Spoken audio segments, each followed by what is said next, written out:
اب یہ نوٹ کر لیجئے، ہدایت و ضلالت اس دنیا میں جو مختلف حالتیں انسان پر طاری ہوتی ہیں، یا نعمتوں کی بارش ہو رہی ہے، یا تنگی ہے، فقر ہے، احتیاج ہے، دنیاوی حیثیت ہے، وجاہت ہے، یا دنیا میں گمنامی ہے، کسنوی پرست کے بھیا کیس دی، کوئی آپ کا حال ہی نہیں پوچھ رہا کہ تم ہو کون، تمہارے منہ میں کتنے دانت ہیں، یا یہ کہ دنیا میں اقتدار کی کسی مسند پر انسان بیٹھا ہے، یا یہ کہ کوئی اس کے ہاتھ میں اختیار نہیں۔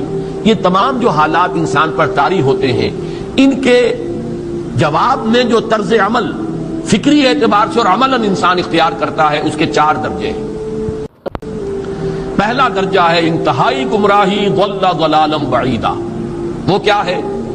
اگر عزت ہوئی، نعمتیں ملی، فلاں دیوی یا دیوتا کی نگاہ کرم ہے، اس کی کرپا سے یہ ہو گیا، اور اگر کوئی تکلیف آ گئی، مصیبت آ گئی، معلوم ہوتا ہے کہ فلاں دیوی یا دیوتا ہم سے ناراض ہو گیا، یہ کالی دیوی کی طرف سے کوئی مصیبت آ گئی ہے، یا یہ کہ یہ لکشمی دیوی کی نگاہ کرم ہے کہ ہمیں دولت مل گئی ہے۔ یہ تو ہے شرک۔ شرک ہونے کے اعتبار سے یہ ہے ضل ضلالا بعیدا، انتہائی پستی۔ اس پستی سے اوپر آئیں گے تو توحید کی پہلی منزل ہے۔ عزت دی اللہ نے دی، اگر کوئی تنگی آ گئی، فقر، تکلیف، کوئی ذلت، رسوائی، یہ بھی اللہ کی طرف سے۔ ایک اعتبار سے تو انسان ہدایت پر آ گیا، بڑی گہرائی تھی اس گندگی کی اور اس خباثت کی جو شرک جس کا نام ہے، اس سے انسان نکل آیا، نجاست سے۔ توحید تو ہے، لیکن ابھی اس میں اس کی گمراہی کا ایک ایلیمنٹ شامل ہے، اور یہ گمراہی سے جب تک آگے نہیں آئے گا، اوپر نہیں ابھرے گا، اس کا طرز عمل کیا ہوگا کہ ذرا کچھ مل گیا، عزت مل گئی، پھولے نہیں سما رہے، اب زمین پر قدم نہیں ٹک رہے، گردن اکڑ رہی، کہیں محرومی ہو گئی، کوئی تکلیف آ گئی، کوئی مشقت، فقر آ گیا، اب بجھ کر رہ گئے۔ ان دونوں کیفیات میں انسان کا پینڈولم جو ہے وہ ایکسٹریم کو جائے گا۔ یہ کب ہوگا؟ جبکہ انسان یہ سمجھتا ہے کہ اس دنیا میں جو دولت مل گئی یا عزت مل گئی تو یہ گویا کہ بڑی کوئی قابل فخر شے ہے، اور اگر یہاں پر کوئی تکلیف آ گئی، کوئی مصیبت آ گئی، فقر و فاقہ آ گیا تو یہ گویا کہ بہت ہی اہانت آمیز شے ہے۔ اگر یہ انسان سمجھے گا تو طرز عمل وہ نکلے گا نتیجے کے طور پر جو میں بیان کر چکا ہوں، یہ گمراہی ہے۔ اس گمراہی سے نکلیں گے تو آپ کس مقام پر آئے؟ دوسری منزل ہدایت کی کیا ہے؟ نہ یہ عزت ہے نہ یہ ذلت ہے، دونوں حیثیتیں برابر ہیں کہ یہ امتحان ہے۔ اسی لیے ان دونوں آیتوں میں ایک لفظ قدر مشترک ہے، اذا مبتلاہ، فاما الانسان اذا مبتلاہ ربہ فاکرمہ ونعمہ۔ یہ بھی ایک ابتلا ہے، آزما رہا ہے اللہ، کبھی وہ دے کر آزماتا ہے، کبھی چھین کر آزماتا ہے، کبھی فقر و فاقہ سے آزماتا ہے، کبھی وہ کثرت دولت اور کثرت مال سے آزماتا ہے، کبھی وہ صحت دے کر آزماتا ہے کہ یہ قوت اور توانائی اور صحت جو میں نے دی ہے یہ اس میں کیا کرتا ہے، کبھی وہ مرض کے ذریعے سے آزماتا ہے کہ صبر کرتا ہے کہ نہیں کرتا۔ ہمارے لیے شکوہ اور شکایت تو اس کی زبان پر نہیں آ جاتی، نالہ اور شیون تو نہیں آ جاتا، تکلیف جھیلتا ہے کہ نہیں جھیلتا، اس میں تحمل ہے کہ نہیں ہے، تو صبر کرتا ہے یا شکر کرتا ہے۔ یہ دونوں کیفیات در حقیقت اس اعتبار سے مساوی ہے، یہ بھی امتحان، یہ بھی امتحان۔ یہ حقیقت جب سامنے ہوگی اب وہ پینڈولم جو ہے وہ بہت کم ہو جائے گا، یعنی انسان میں طبعی طور پر تو ایک اثر ہوتا ہے غیر اختیاری، کسی چیونٹی نے کاٹا آپ کے پاؤں پر، آپ اپنا پاؤں ہٹا لیں گے، اس میں کوئی ارادہ نہیں، یہ ریفلیکس ایکشن ہے، غیر اختیاری فعل ہے۔ اس حد تک تو انسان ضرور متاثر ہوتا ہے، اس سے تو کوئی انسان جو ہے وہ بلندر نہیں ہو سکتا۔ حضرت ابراہیم رضی اللہ تعالیٰ عنہ، حضور کے وہ نومولود فرزند، انتقال جب ہو رہا تھا آپ کی آنکھوں میں آنسو آ گئے۔ اب یہ ایک طبعی اثر ہے، ایک فعل ہے، انفعالی کیفیت ہے جو بالکل طبعی ہے، لیکن یہ نہیں کہ اس کی وجہ سے انسان کی زبان پر کوئی شکوہ آ جائے، کوئی شکایت آ جائے، یہ نہیں ہوگا، یہ ایمان کے منافی ہے۔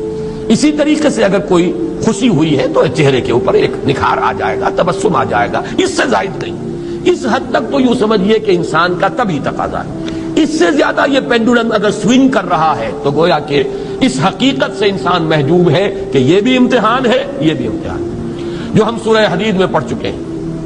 ما اصاب من مصیبت فی الارض ولا فی انفسکم الا فی کتاب من قبل ان نبراها ان ذلک علی اللہ یسیر لکی لا تعصوا علی ما فاتکم ولا تفرحوا بما آتاکم۔ اللہ تمہیں کچھ دے تو اتراؤ مت، اللہ تم سے کچھ چھین لے تو اس کے اوپر افسوس مت کرو۔ یہ نتیجہ ایمان کا نکلنا چاہیے۔ اگر تمہیں ایمان ہے اللہ پر، اگر تمہیں یقین ہے کہ جو کچھ ہوا ہے اللہ کے اذن کے بغیر نہیں ہوا، اگر تمہیں یقین ہے کہ اللہ نے جو میرے لیے طے کیا ہے اس میں میرے لیے خیر ہی ہے، چاہے فی الحال، فی الوقت، فوری طور پر مجھے ناگوار محسوس ہو رہی ہے بات، لیکن یقیناً میرے لیے اس میں خیر ہے میرے رب کی طرف سے کہ ہر چیز ساقی ما ریخت عین الطاف۔ ہم تو شارٹ سائٹڈ ہیں، ہم دیکھ نہیں سکتے کسی شے کو، ہم اس کے ظاہر کو دیکھ کر گھبرا اٹھتے ہیں کہ یہ تو تکلیف آ گئی، کیا پتا اسی کے پردے میں اللہ کی رحمت آ رہی ہے۔ میں نے وہ رئیس امروہوی کے اشعار آپ کو کئی دفعہ سنائے ہیں۔ وہ وقت آیا کہ ہم کو قدرت ہماری سعی و عمل کا پھل دے، بتا رہی ہے یہ ظلمت شب کہ صبح نزدیک آ رہی ہے، ابھی ہے کچھ امتحان باقی، فلاکتوں کے نشان باقی، قدم نہ پیچھے ہٹے کہ قسمت ابھی ہمیں آزما رہی ہے۔ رئیس اہل نظر سے کہہ دو کہ آزمائش سے جی نہ ہارے، جسے سمجھتے ہو آزمائش وہی تو بگڑی بنا رہی ہے۔ اسی آزمائش سے تو بگڑی بنے گی، اسی سے تو تمہارا خیر جو ہے اجاگر ہوگا، سامنے آئے گا، پتہ چلے گا who's who, what is what۔ ابو بکر میں کتنا یقین اور ایمان تھا، یہ کیسے معلوم ہوگا؟ کیسے معلوم ہوگا کہ بلال میں کتنا سہار، کتنا تحمل تھا، کتنا صبر تھا، اگر وہ مصیبت ان پر نہ آتی کہ جو امیہ ابن خلف کے ہاتھوں ان پر قیامت ٹوٹ رہی تھی۔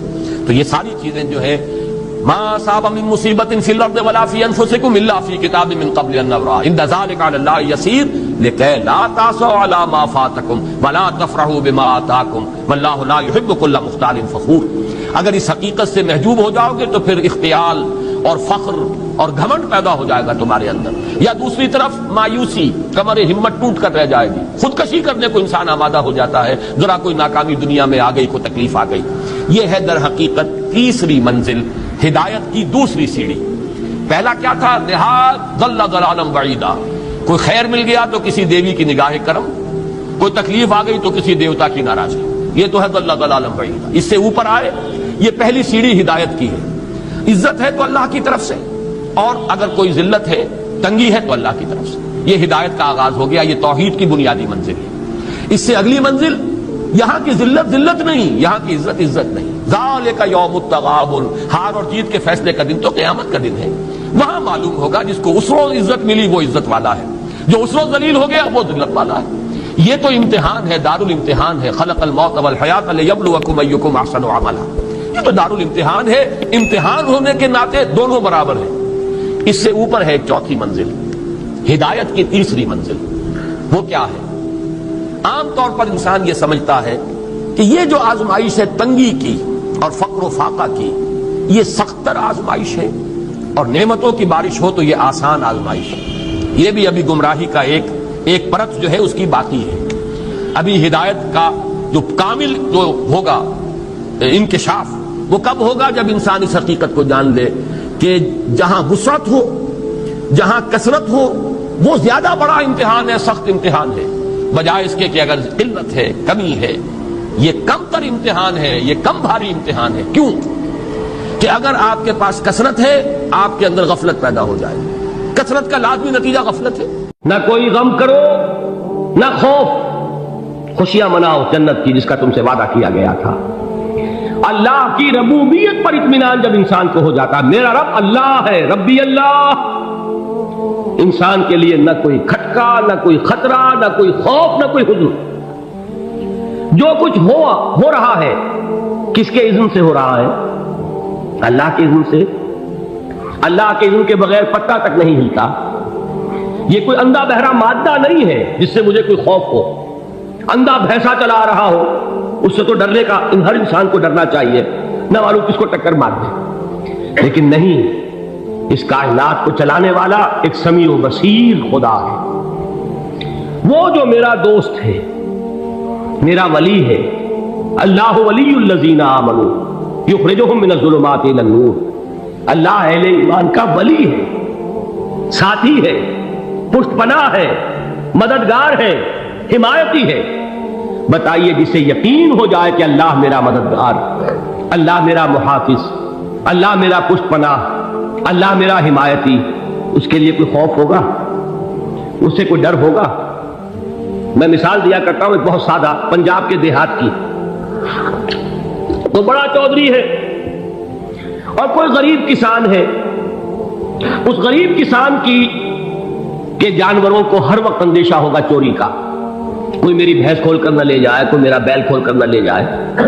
لیکن جس کے بارے میں یہ سب کو معلوم ہو کہ وہ جو بڑا چودھری ہے وہ اس کا دوست ہے، اس کی بچیا کو کوئی خوف ہوگا؟ اس کی بھینس پر کوئی ہاتھ ڈالے گا؟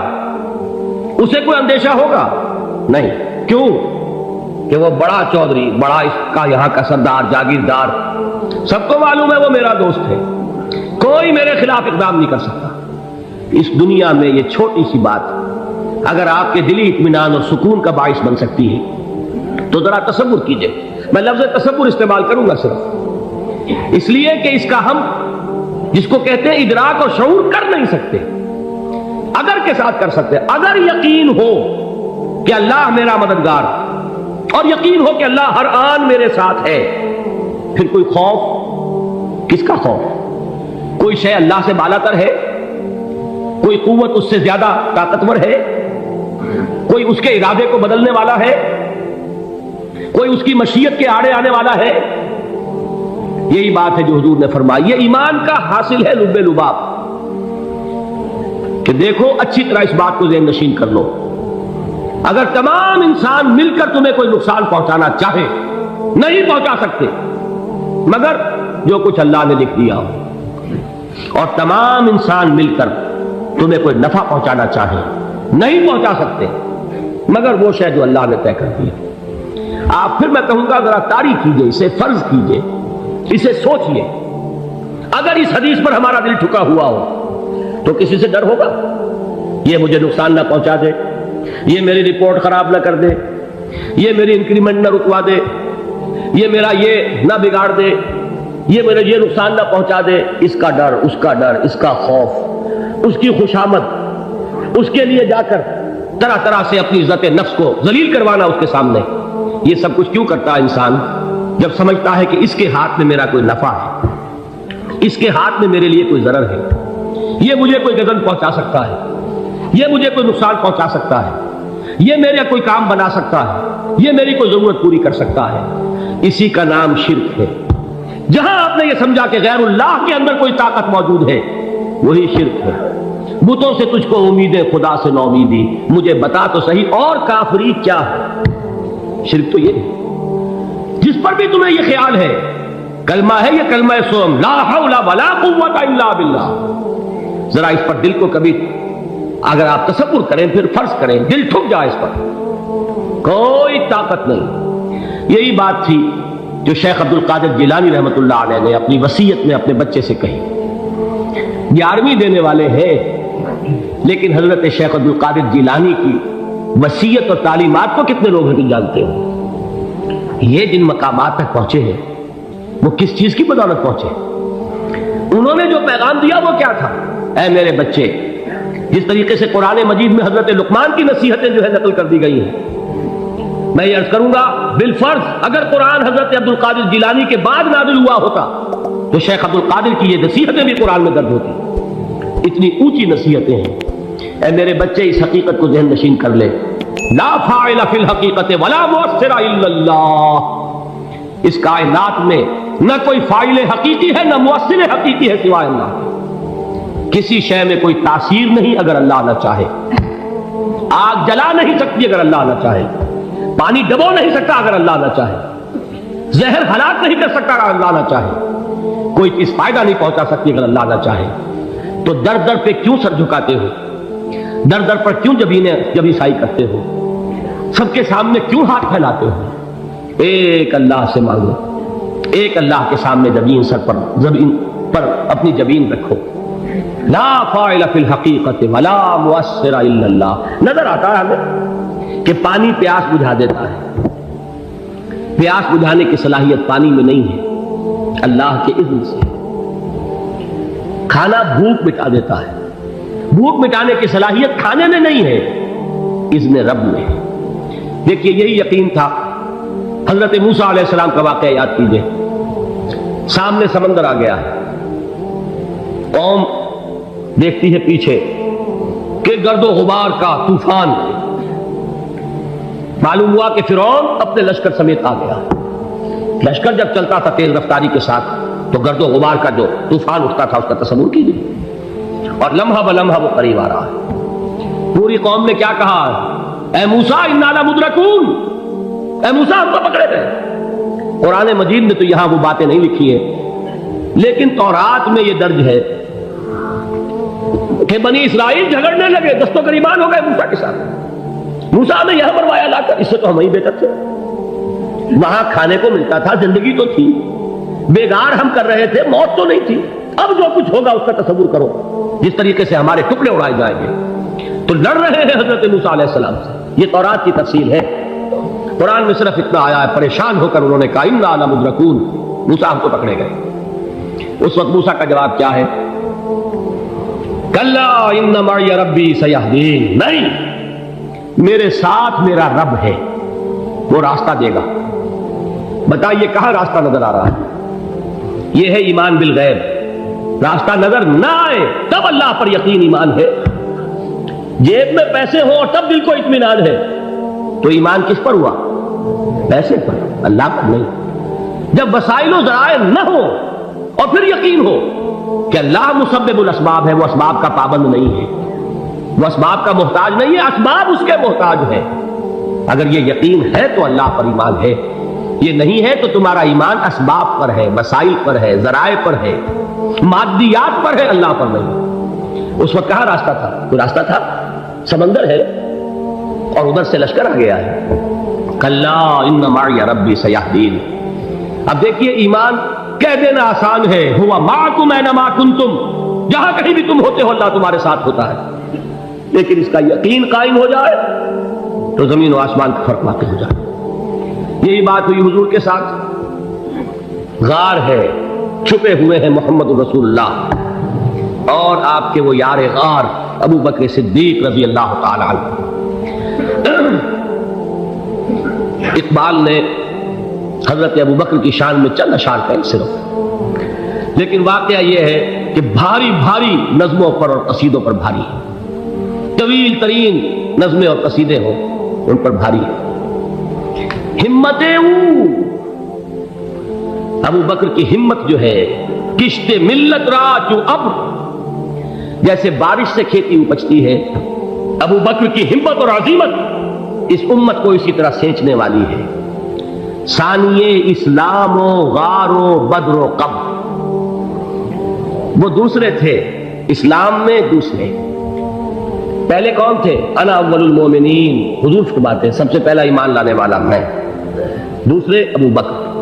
ویسے ہمارے ہاں یہ چلتا ہے اختلاف، حضرت علی پہلے ہیں کہ حضرت ابو بکر پہلے ہیں، لیکن اس میں بڑی خوبصورت تطبیق قائم کی ہے علماء نے اور بہت صحیح ہے۔ چار کے بارے میں فیصلہ ہی مت کرو کہ کون پہلے، ان کی ایک عجیب تقسیم کر دی ہے۔ آزاد مردوں میں، بالغ مردوں میں سب سے پہلے ابو بکر، بچوں میں سب سے پہلے علی، خواتین میں سب سے پہلے خدیجہ، اور غلاموں میں سب سے پہلے زید بن حارثہ۔ بڑی پیاری تقسیم ہے، یہ چاروں ہی پہلے ہیں، ہر ایک کے لیے اولیت ہے۔ اور واقعہ یہ ہے کہ اگر زمانی اعتبار سے تعین ہوگا تو پہلے خدیجۃ الکبریٰ آئیں گی رضی اللہ تعالی عنہ، کسی اور سے بات کرنے کی نوبت بعد میں آ سکتی ہے، پہلے تو اہلیہ محترمہ سے بات ہوئی، آتے ہی پہلی وحی ہوئی ہے، ابھی تبلیغ کا حکم نہیں تھا، کس کو بتایا واقعہ؟ ابھی اپنی نبوت کی تبلیغ کا تو حکم ہی نہیں آیا، واقعہ کس کا ہے؟ وہ خدیجہ کا ہے۔ جب کہا ہے کہ خشیت علی نفسی، مجھے اپنی جان کا اندیشہ ہے، تو کیا جواب دیا خدیجہ نے رضی اللہ تعالی عنہا؟ وہ صدیقۃ الکبریٰ ہے، صدیقات جو ہے خواتین ان میں چوٹی پر خدیجۃ الکبریٰ ہے رضی اللہ تعالی عنہ، اور صدیق جو مرد ہیں ان میں صدیق اکبر ہے ابو بکر صدیق رضی اللہ تعالی عنہ، لیکن صدیقات میں چوٹی پر۔ جب حضور نے فرمایا خشیت علی نفسی، کیا فرمایا؟ کیا عرض کیا؟ کیسے تسلی دی؟ نہیں نہیں، اللہ آپ کو ضائع نہیں کرے گا، آپ غریبوں کے ہمدرد ہیں، آپ مساکین کے تکالیف رفع کرنے والے ہیں، آپ بیواؤں کی سرپرستی کرتے ہیں، آپ مسافروں کی خدمت کرتے ہیں، اللہ آپ کو ضائع نہیں کرے گا۔ یہ یقین ہے اس خاتون کے اندر۔ خیر وہ ایک علیحدہ بات ہو جائے گی۔ میرے دل پر حضرت خدیجہ رضی اللہ تعالیٰ عنہ کی شخصیت کا بڑا گہرا نقش ہے، جو وہ کوئی اور ہی وقت اور موقع ہوا تو بیان ہوگا۔ بہرحال اقبال نے ایک مصرے میں جو چار اولیتیں جمع کر دی ہیں، ہمتیں کشت امت را چو ابر، ثانی اسلام و غار و بدر و قبر۔ اسلام میں حضور کے بعد پہلے کون؟ ابو بکر۔ غار میں حضور کے ساتھ کون؟ ابو بکر۔ بدر کی رات اللہ کا رسول سر سجود وہ جھاڑ وہ گھاس پھوس کی جو جھوپڑی بنائی گئی تھی اور وہاں تلوار ننگی لے کر پہرا دینے والا کون؟ ابو بکر. اور اس حجرہ عائشہ میں محمد کے بعد سب سے پہلے دفن ہونے والا کون؟ ابو بکر رضی اللہ تعالی عنہ صلی اللہ علیہ وسلم. وہ جو معاملہ میں سنا رہا تھا غار ثور کا، حضرت ابو بکر بھی حضور کے خیال سے لرز گئے ہیں. آپ کو یاد ہوگا کہ جا کر پہلے تمام جتنے سوراخ تھے انہیں بند کیا ہے. ایک سوراخ رہ گیا تھا جس کو بند کرنے کے لیے کوئی کپڑا نہیں تھا، وہاں اپنی ایڑی رکھی ہے. تب کہا ہے حضور سے تشریف لائیے، اور اپنے زانو پر حضور کو لٹایا ہے، اور وہاں کسی موذی جانور نے کاٹا ہے. حضور کی آنکھ لگ گئی تھی اس وقت. اس بل کے اندر جو بھی بچھو ہے کیا ہے واللہ عالم، اس نے کاٹا ہے. اس کی تکلیف کی وجہ سے ابو بکر کی آنکھوں سے آنسو ٹپک گئے. حضور کے چہرے مبارک پر پڑے ہیں تو حضور جاگے ہیں. معاملہ کیا ہے؟ ایڑی نہیں ہٹائی وہاں سے. مبادا وہ جانور وہاں سے نکل کر محمد الرسول اللہ کو کوئی گردن پہنچا دے. ابو بکر کی ایڑی ہے، جس طرح چاہے کھا لے، ختم کر دے، جان نکل جائے تب کوئی آنچ آئے محمد پر تو آئے، لیکن جیتے جی نہیں. وہ ہے ابو بکر. حضور کے خیال سے اس وقت حضور نے پھر اپنا لعاب دہن لگایا ہے، اور اس سے پھر آپ کی تکلیف ختم ہوئی.